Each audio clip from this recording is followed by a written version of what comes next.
we can talk about the games the weekend and who's putting their hands up for selection and all that kind of stuff. But the Wales situation, the competition for the worst run rugby organisation in the world, Wales are winning this hands down at the moment. There's a real possibility that there will be a strike. Yeah, and that would be a disastrous situation for everyone, I think. You have to feel sorry for them. The question I would ask is, the deal that's been offered to the regions, which hasn't been signed yet, obviously has a knock-on effect then with what budgets each of the teams have to sign up players and get their playing squad for next season. The offer obviously is not what is expected. There's cuts. There either isn't the money there or they're offering them rubbish money. So someone needs to clarify that. Obviously, I think it's the obvious part of this is that the money is not there. So the players striking and all the turmoil that's going on, are they going to get more money out of that? I don't know, but it's a sad state of affairs, and it's a shame for all those guys. I know what it's like when not be worrying about the mortgage and come June or July that you're out of contract. But the last couple of years, it does play in your mind when you're getting 1 year contracts. When and what time of the year does the 1 year contract come? They usually start, and you'd usually be talking November, December if you're very much wanted and you're a certainty that the club want you to sign. So they usually get their business done before Christmas, particularly in the international squad. January. The end of January then is your cut-off point for provincial players or older players, and finalising the squad and stuff like that. But if you go into February, I think maybe my last year I might have went into February, it becomes worrying because I wanted to play on another year, and there was a few situations kind of impeding that, and a couple of options to leave and go somewhere else. So I was just on the uncertainty. Totally different situation. These guys are young players. Some of them young players who don't know. So basically, Jared, they should have had their contracts kind of agreed pre-Christmas or the first week or two of January. You can relax then. You sign your 2-year contract, and you know that you have that bit of security. Taking the pay cut isn't the biggest part of this, because inevitably after the pandemic and the Welsh Rugby Union being under pressure financially, the pay cut isn't the big issue here. It's the actual security of not having any contract. So it's very, very difficult for those players. And I can see, someone like Alan Wynne-Jones is 37 probably, is fairly financially okay. He would have done well out of the game. He would have been a top earner for a long time. He would have been, got the bonus of the international match fees, British and Irish lines, tours, the payments from them, lots of sponsorship stuff. So, but I like the fact that he's not even Welsh captain at the moment, but he's out in the forefront fighting for these players and speaking on their behalf. And it's not just the international Welsh players, it's the players in Cardiff, in Scarlets, Ospreys, the Dragons. You look at the game Friday night, Munster v Ospreys, you couldn't but feel, even I was at the game at the start of the game, that meeting some of the Ospreys guys that I would have known, some of the coaches, you couldn't just feel the deflation before the game. Not with the game that's ahead, but just the whole mood and feeling in Welsh rugby at the moment. Dragons on Sunday as well, or in Saturday night for Leinster. You just feel that it's a really tough place from at the moment, and it's a shambles. If the game doesn't go ahead, it's an absolutely catastrophe, because you're looking at all the revenue that the international in Cardiff generates at the weekend, what the Welsh Rugby Union would make out of it. But hopefully it'll be sorted out. The Alan Wynne-Jones thing's remarkable, isn't it? I think he's a law degree, which he's having to put to good use at the moment, but showing unbelievable leadership. This could be one of the things that, aside from his rugby career, if he helps resolve the situation, and he is clearly putting himself front and centre of the whole thing, he's going to be remembered for this as well, if he can resolve it. Yeah, but he's been a leader for Wales for such a long time. He's been captain on for so many years for Wales, and it doesn't surprise me. I played against him a good few times before I retired. I got to know him very well. He's that type of character. He's a real leader, and he wouldn't be thinking about himself here, about what kind of a contract he's getting or if he's staying on or playing on. But I think it's important you have a voice there, and I'm sure they'll be trying to sit down and sort this out in the next few days. But it's sad to see it because I've spoken a lot in the last few years. The Welsh regions, we want them strong, we want them competitive. I think the system here in Ireland is the envy of a lot of countries. The way the setup, the natural progression into the 4 provinces here worked really well when rugby went professional. Yeah. They're trying to emulate the same scenario with the Ospreys and Scarlets. The former Scarlet, they were Clonettley, they're Scarlets. The Dragons were Newport. The Ospreys were Neath and Swansea, who came together. So financially, I think the pandemic definitely has had an impact on their finances and their governance. But you think that this is going on a lot. This crops up every few years, and I don't know what the outcome. Do they get a loan off the IRB from World Rugby, or do they get a financial institution to fund them more? But it's very difficult to ask certain players who are of the international standard to sign contracts and stay for massive reductions when they can go to France or England and get, it's a short career, and rugby is much more physical. It's not like soccer in the Premiership. Where and they have that cap rule. It's very difficult. Yeah, they need to change. I think that's really important. The 60 cap rule would It looks like they're talking about changing it. Yeah, I think it's on the table to reduce it to maybe 30 caps, which would be much more beneficial, and it'll allow players to go abroad. There may be a reduction in the number of regions from 4 down to 3. So I don't know. I think the deadline is Wednesday for the match at the weekend. But that would be a catastrophe if that game didn't go ahead. Yeah, it would screw up the whole championship, really. There's 70 players when you think of it out of contract in Wales. 70, which is a lot. So they're all the players in the regions as well. So when I say I meet guys I played with the Ospreys are now coaching with the Ospreys on Friday night, and to say they're deflated, there's coaches under pressure here as well. And it's coming through in the performances. It is, yeah. How can you go out to a game like that? Munster hadn't a raft of internationals back from the Irish squad to say that was the reflection of the scoreline. Munster played really well, and their pace and tempo and everything was really good, and they probably win the game anyway. But I just think the mood in the Ospreys group, I think it would affect them, because some of those players are out of contract and they don't know, and they're probably the ones more worried, because the international players will probably get options. Yeah, it's next tier down. If they get an injury, they're screwed, because absolutely. There's no out for them. Yeah, so it's a really difficult, sad situation that hopefully gets resolved, and they find the finances and a common ground and a middle ground that they can agree a deal. Let's talk about Munster. The work rate impressed you. The fact that they're getting up fast. Again, difficult to read too much into a game where you win 58-3, but everybody's playing to a pattern. Everybody understands what their role is. They all seem to be working for each other, and the turnaround in their fortunes is clear to see. And it's evidence-based as well.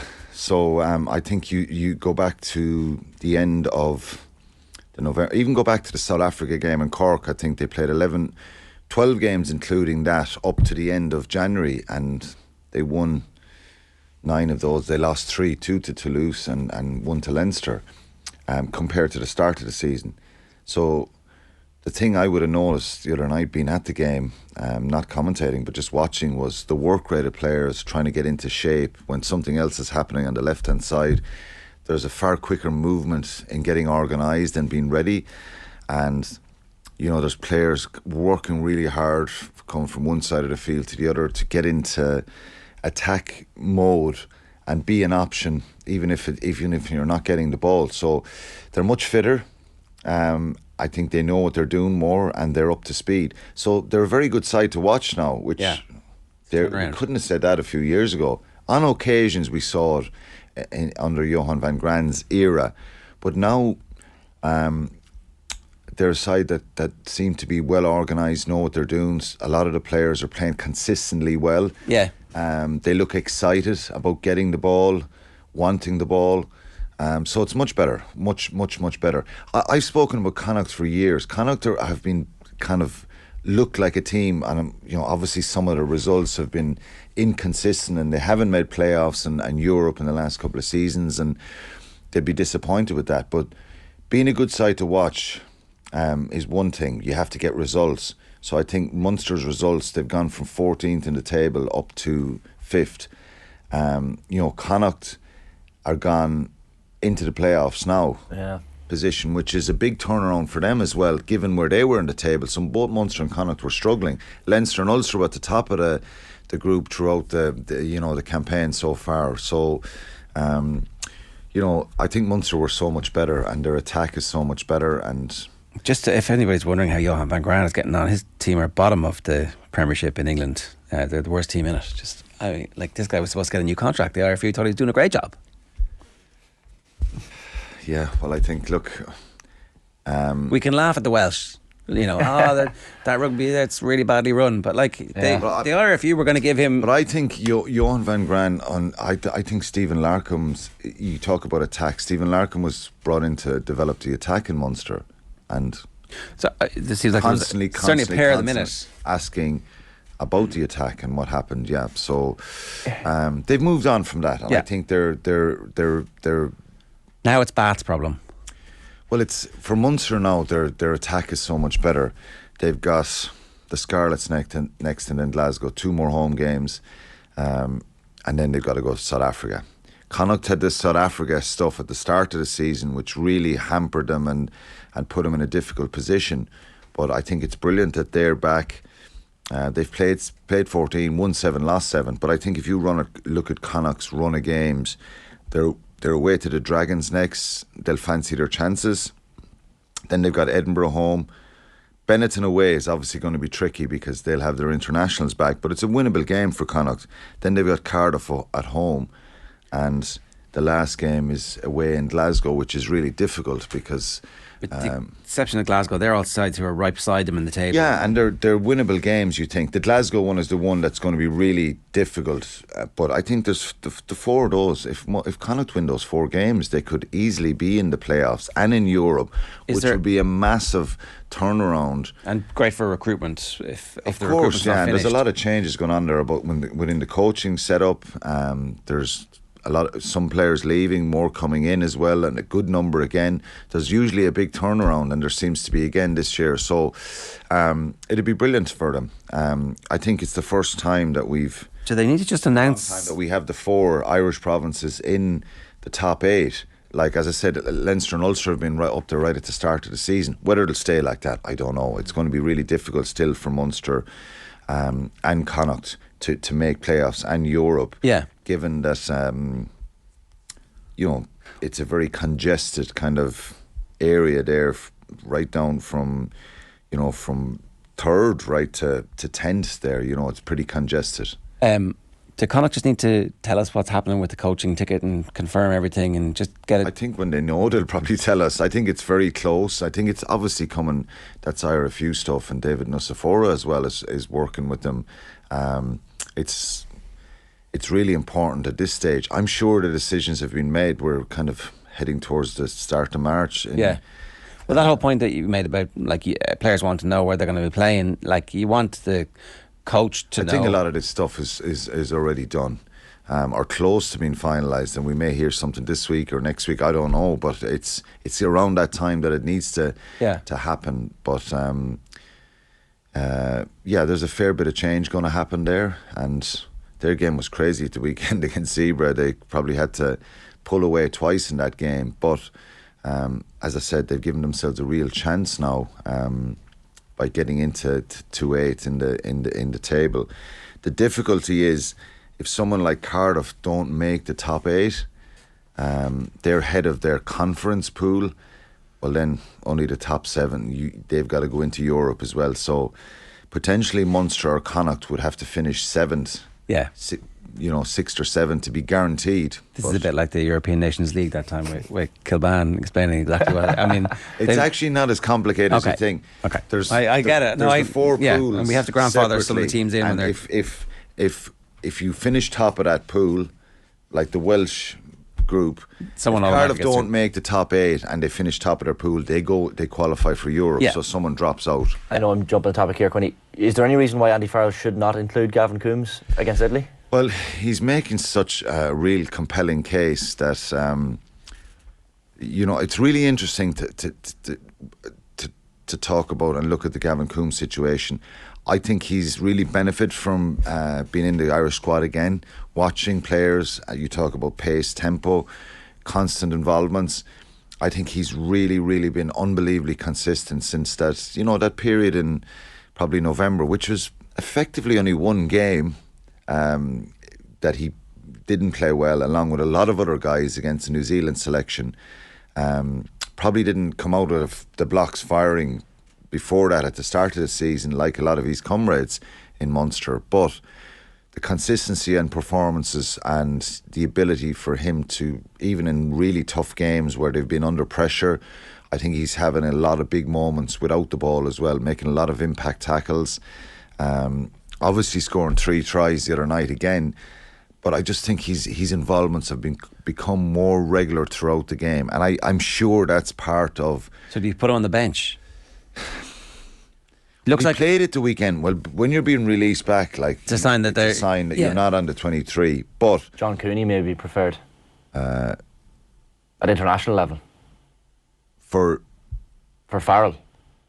Who did you say? Sorry. No, sorry, John Cooney. No, sorry. I was getting confused there. Yeah. What was the name? Jack Conan. Sorry, Conan at number 8. Yeah, but look, you would indicate that he's not been released back. Rory O'Connor made a very good point in the Independent of the weekend. He's talking about the fact that this is the 4th year in a row that Ireland have been drawn against Italy in the 3rd round of fixtures, which means in terms of rotating players, you're not in the first group of 2 games or the last group of 2 games. So if you don't pick someone against Italy, you're 4 weeks without a match, which is a fair point and one I hadn't thought of. Yeah. I think we had that conversation last week. I get it, but at the same time, the periodization is perfect for these players. They knew that in advance, and they could have released players back to play a game, so you get 2 games in a row if that's what they decided. But it feels like he's going to pick the absolute strongest available team, and that there are going to be minimal changes this week. I don't know. It seems like that. I think Gavin Coombes' performance the other night would certainly have. They would have taken note of that. They'll obviously he'll get feedback on that from the Irish selectors as well. Would have went back into camp yesterday. Maybe he will be involved on the bench. I don't know. But then, even if they were thinking about that, would they release Jack Conan back as well to play a full game? So maybe it's not going to happen. It may not happen and this is a tough thing probably for people to hear and I'm a big fan of Gavin Coombes as well. It may not happen for Gavin Coombes till post World Cup. Yeah. That he goes on that run of even being in the team. There's 5 or 6 players in that kind of category at the moment. Do you think? Yeah, like being in the team and part of the next generation. Frisch. Even though, well, I said on Friday talking to Adrian, I said, they're talking about the depth and Johnny, Gary Ringrose, there's no like for like. And then I was like, Jesus, I forgot Anton Frisch because I'm not that familiar. He only started his first game again for Munster against South Africa. But he is someone who has a lot of similarities to Gary Ringrose. He's very physical, he's quick, great footwork, even the physique is similar. He's a really, really exciting player, and France are trying to claw him back for the last few months because they probably see that they missed an opportunity with this guy. And I think he's been brilliant. He's been really brilliant and really exciting player, and one with a future in a green shirt. He says he's committed and he wants to stay. Graham Rowntree was asked about it the other night, but I think he's a really exciting player as well. Last question: do you want to see Ireland's strongest team, or would you prefer to see a little bit of mix and match? I wouldn't. I wouldn't be see a lot of mix and match. No, because I'd like to see a couple of changes, maybe 2 or 3, but then. You're 6 months out from the World Cup, really, and I think he's done a lot of changing and chopping and changing in the last couple of years, and capped over 30 players, Andy Farrell. So the preparation has been pretty good. It depends. Like, I think Gavin Coombes would have come into the conversation after last night, but I don't think the right thing to do is change a lot of players here. You cannot take this Italian side lightly. And I think they could come unstuck and really do damage to themselves. And again, you're given some players won't play for 4 weeks if they're not involved. So I wouldn't be in favour of big changes here. I'd be in favour of respecting Italy and putting out a strong squad. Okay. All right. Strong as possible. We'll know the team by the time you're back with us on Friday. Thanks a million, Alan, for joining us this morning.